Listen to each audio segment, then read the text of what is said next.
Good morning दोस्तों, welcome back to a new video. और आज की वीडियो में मैं बात करने जा रहा हूँ एक्सप्रेस एंट्री प्रोग्राम के बारे में। और आप लोगों को बताऊंगा कि कैसे जब आप यहाँ पे स्टूडेंट आते हो तो कैसे आप पूरा अपना पीआर का प्रोसेस कंप्लीट कर सकते हो। तो इस सारे को आज मैं इस वीडियो में एक्सप्लेन करने जा रहा हूँ, तो वीडियो को एंड तक ज़रूर देखिएगा। और अगर अच्छी लगे तो लाइक ज़रूर कीजिएगा और शेयर कीजिएगा, और चैनल को आने वाली वीडियोज़ के लिए सब्सक्राइब ज़रूर कीजिएगा। तो ये सिंपल शब्दों में मैं समझाने की कोशिश करूंगा एक्सप्रेस एंट्री प्रोसेस, और कैसे जब हम यहाँ पे स्टूडेंट आते हैं तो कैसे हम पीआर का प्रोसेस कंप्लीट कर सकते हैं। तो मैं इसको एक्सप्लेन करने जा रहा हूँ। तो पहले तो मैं आपको एक्सप्रेस एंट्री प्रोसेस को डिवाइड करके बता देता हूँ। जो एक्सप्रेस एंट्री प्रोसेस होता है वो 4 कैटेगरीज में डिवाइड होता है। सबसे पहले आता है कैनेडियन एक्सपीरियंस क्लास, जिसको CEC बोलते हैं। तो कैनेडियन एक्सपीरियंस क्लास हो गया। सेकंड पे आता है PNP, जिसको बोलते हैं प्रोविंशियल नॉमिनी प्रोग्राम। तो थर्ड पे आता है फेडरल स्किल्ड वर्कर, FSW। और फोर्थ पे आता है फेडरल ट्रेड वर्कर, FTW। तो ये 4 कैटेगरीज हो जाती हैं एक्सप्रेस एंट्री की।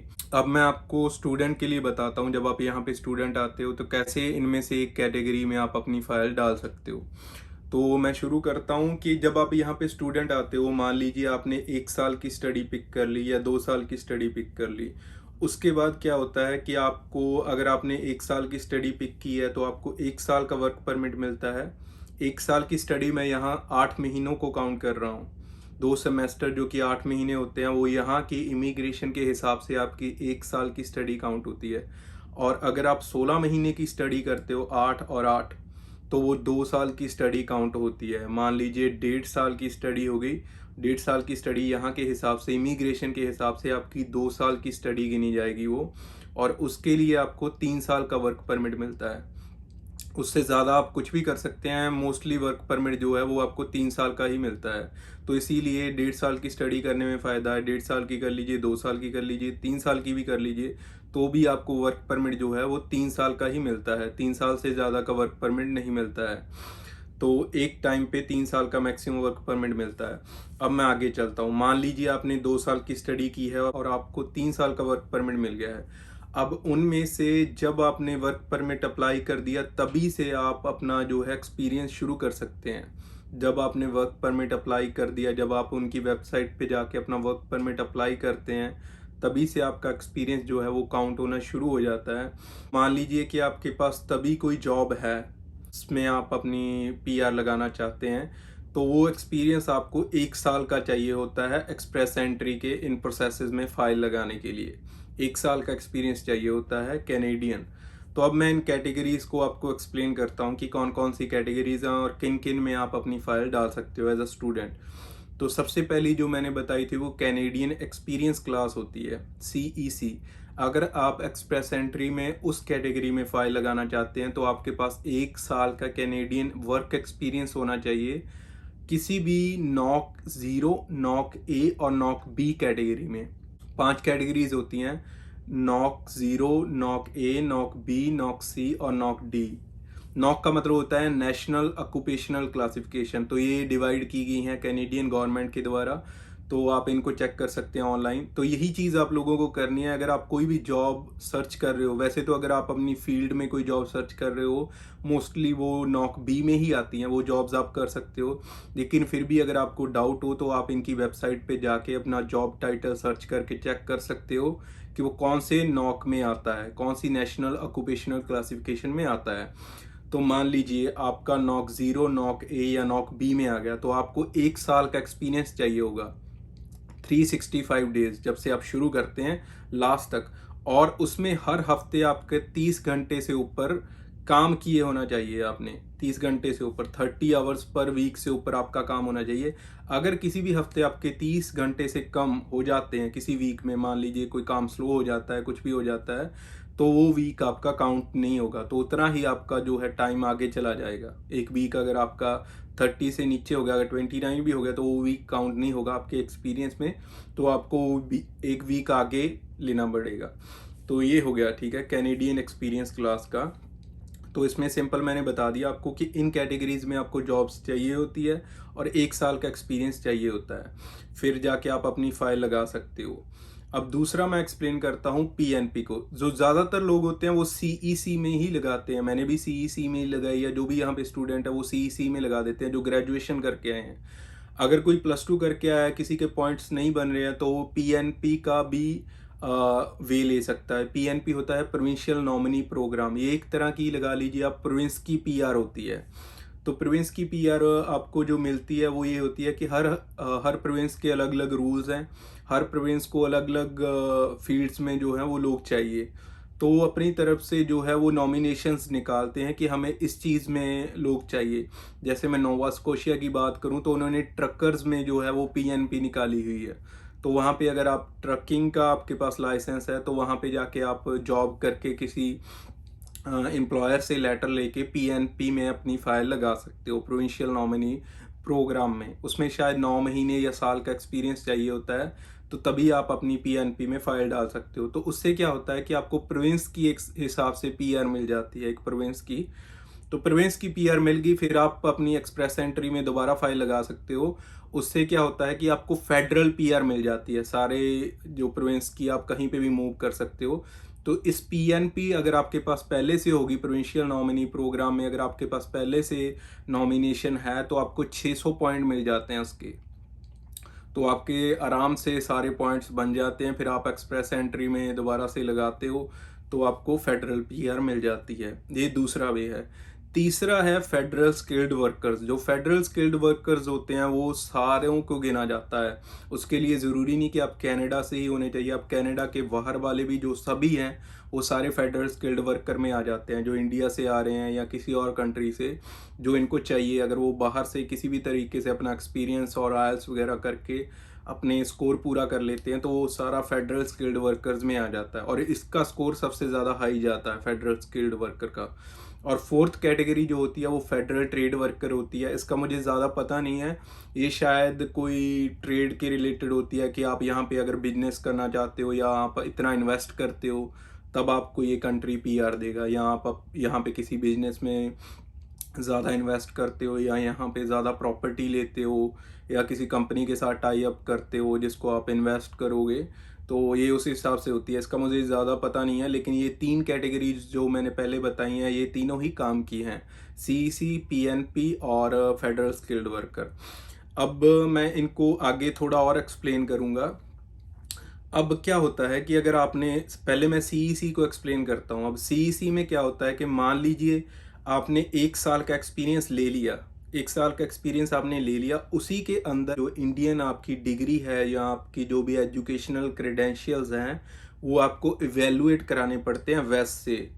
तो ये वेस्ट शायद वर्ल्ड एजुकेशन सर्विसेज होता है, इसका नाम मुझे पता नहीं है, लेकिन ये एक ऑनलाइन वेबसाइट है या कुछ भी है, वो इवेलुएट करते हैं आपकी डिग्री को कैनेडियन के हिसाब से। अगर आपकी बैचलर्स है तो वो देखते हैं कि आपने कितने साल की है, उस हिसाब से वो आपकी उसको देखते हैं वो कैनेडियन एजुकेशन के हिसाब से किस लेवल की है। तो आपको वो अपने जो एजुकेशन डॉक्यूमेंट्स है वो इवेलुएट कराने होते हैं। एक आपको अपना आइल्स करना होता है। तो ये चीज़ें आपकी डिपेंड करती हैं, आपका एक्सपीरियंस, आपका आइल्स स्कोर और आपकी जो एजुकेशन है, इन चीज़ों से ज़्यादातर जो है आपका स्कोर बन जाता है। मान लीजिए आपने 1 साल का एक्सपीरियंस ले लिया, वेस्ट करवा ली अपनी, जो कि आपकी एजुकेशन होगी, आप वो वहाँ पे लिख दोगे कि मेरी हायर एजुकेशन ये है, मैंने ग्रेजुएशन कर रखी है। और तीसरा आपका आइल्स स्कोर जो सबसे ज़्यादा मेन है। आइल्स स्कोर से ही आपका स्कोर ऊपर नीचे आएगा। एजुकेशन तो आपकी कांस्टेंट रहती है, आपने एक कर ली तो आप उसमें फीड कर दोगे। आइल्स का ये है कि आप बार बार करके अपना स्कोर जो है अपनी फाइल में अपडेट कर सकते हो। अगर आप ज़्यादा भी ले लेते हो तो आपका स्कोर अप जा सकता है, तो इसमें आप इम्प्रूव कर सकते हो।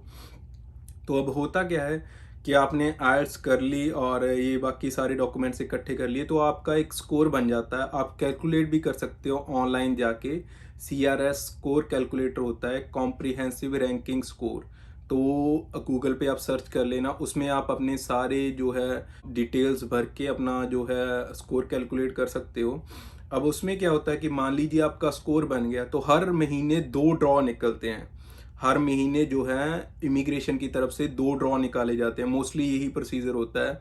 हर 15 दिन के बाद ड्रॉ निकलता है, या 14 दिन के बाद लगा लीजिए, 2 हफ्तों के बाद हर ड्रॉ निकलता है। और ये ड्रॉ आता है कैनेडियन उसके हिसाब से वेडनेसडे थर्सडे आता है। तो हर महीने 2 ड्रॉ निकलते हैं। तो इनमें क्या होता है कि अगर आपका स्कोर उससे ऊपर है, जो ये ड्रॉ है ये मिनिमम निकालते हैं कि मिनिमम आपका इतना स्कोर होना चाहिए। अगर आपका उसके अंदर आ गया स्कोर तो आपकी फाइल पिक हो जाती है। अगर आपका स्कोर उसके अंदर आ गया, जो स्कोर इन्होंने निकाला है, तो आपकी फाइल पिक हो जाती है। अब मैं यहाँ पे ये बताना चाहूँगा कि जो कैनेडियन एक्सपीरियंस क्लास है उसका स्कोर सबसे लो जाता है, क्योंकि उसमें सिर्फ कनाडा के अंदर वाले ही स्टूडेंट्स होते हैं जिनके पास 1 साल का एक्सपीरियंस है।